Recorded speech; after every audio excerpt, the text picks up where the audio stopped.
What's going on, traders? Welcome back to the recap. I've been MIA this past week just because I have not time to make videos.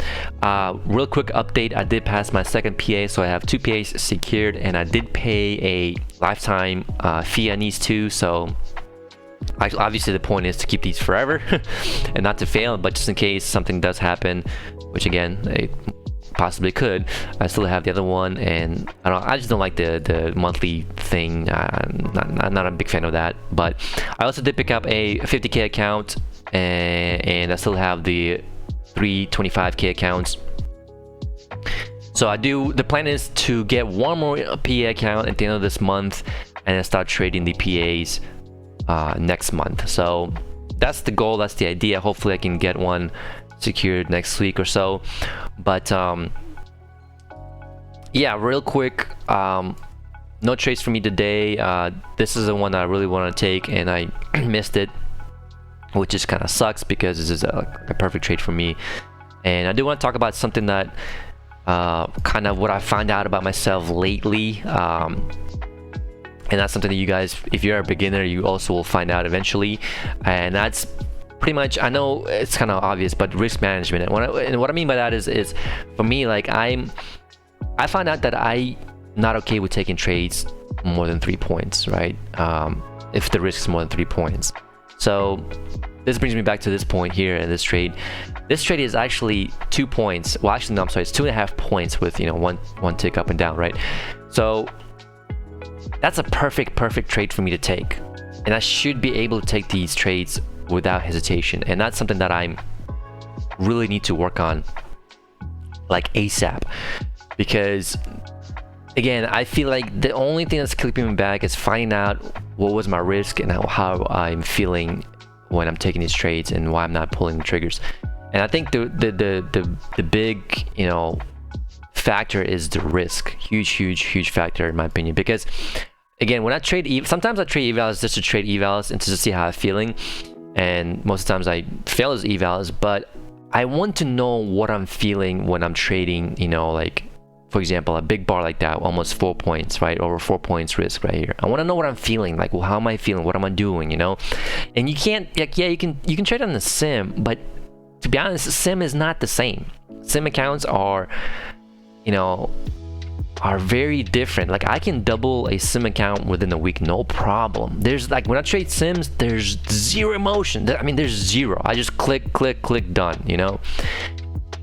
And you know, when you're trading evals, even though evals and PAs are technically, they're also a sim accounts to a certain degree, but evals it matters more because obviously you have a drawdown and all that stuff, and you care about it because you want to pass, right?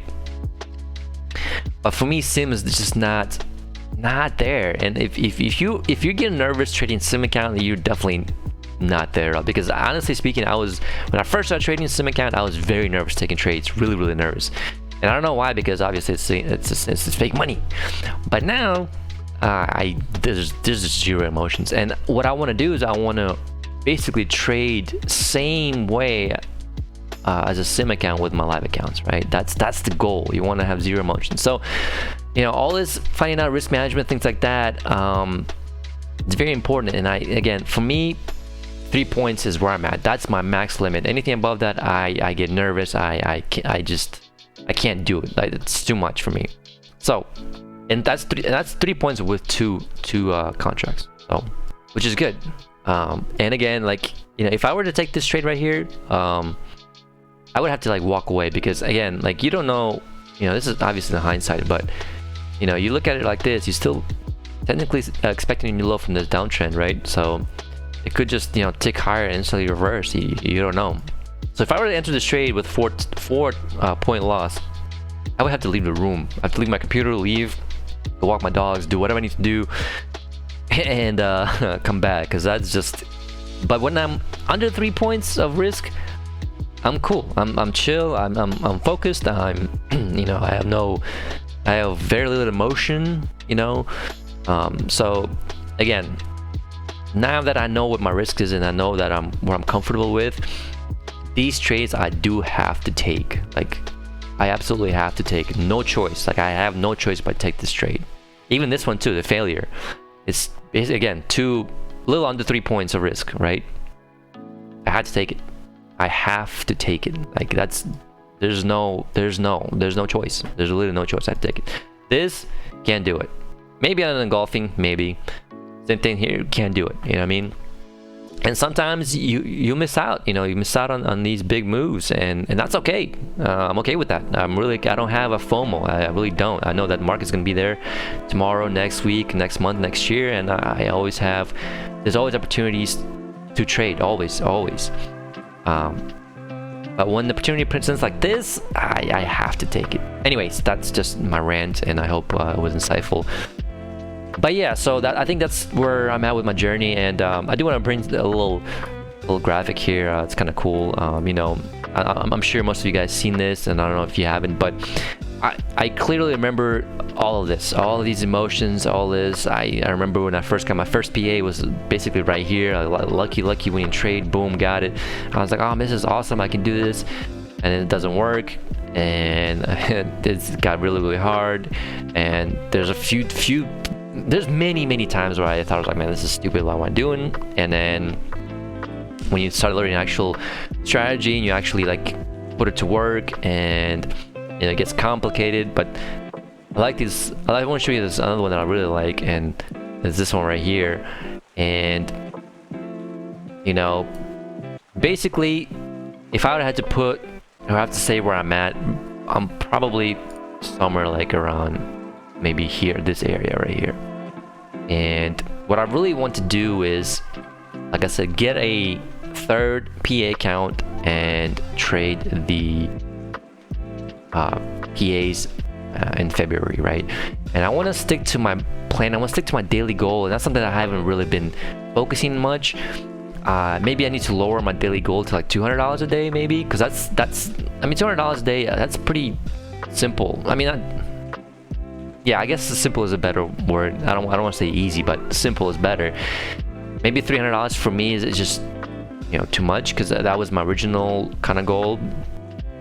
But even $200 a day, that's still a good paycheck. I mean, you know, that's still not a bad way to make money. So, like I said, I think this is where I'm at right now. And it's funny learning more about psychology. I actually picked up a book on psychology, and it's called Trading, The Mental Game of Trading by what's his name? Jared Tendler. Looks like this. So I picked this book up and actually started reading a couple days ago. And it's really nice, a book about how to identify your problems and how to fix them, right? So I just started reading the book just now. I'm into only chapter 2 right now. So, but it's interesting, and like I said, I think psychology for me is the biggest hurdle to overcome. Like I know trend channels, I know trend channels, I know the support resistance, I know all that technical analysis stuff, and I know all of that stuff. That's not the problem. The problem is in my head, right? Now, obviously, I passed the two, I have the 2 PAs, which is good, which is a good boost of confidence to trading. But again, I still feel like I'm not just quite there yet, so psychology is the one that I really have to like master and kind of get it down. But anyways, I hope that was insightful. I know that wasn't the idea of the video, but it's important, and I think that again, not a lot of traders talk about psychology. Even Mac, he doesn't talk about psychology at all. I mean, he explains the strategy and this and that, and that's great and stuff, but he doesn't really talk about psychology, and that's a huge. That's 90% of trading is psychological. So I think people should focus more on psychology than actual strategies, because I tell you what, I can learn a strategy within a month, but if your mind's not right, if your mind's not trained, there's no strategy in the world that can make you profitable. There's no strategy in the world. There's none. And anyways, that was my rant. Yeah, I'm gonna call it a day. I hope you guys were in the green. I hope your week was good. Monday I'm actually off, but I do have a dentist appointment in the morning, so I might come into market later. But yeah, I'm excited for the next week. I'm excited to get the third eval Anyways, thanks for watching and have a great weekend, and I'll see you guys back on Monday. Thanks. Bye.